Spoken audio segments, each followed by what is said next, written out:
ఎవరు ఎవరికి తోడవుతారో ఎప్పుడెందుకు విడిపోతారో మమతను కాదని వెళతారు మనసు కాలని ఉంటారు ఎవ్వరి పయనం ఎందాకో అడగదు ఎవ్వరిని బదులే దొరకదని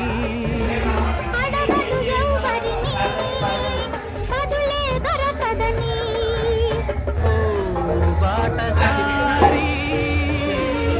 ఇది జీవిత రహదారి ఎంత దూరమో ఏది అంతమో ఎవరు ఎరుగని దారి ఇది ఒకరికి సొంతం కాదు ఇది బాటసారి ఇది జీవిత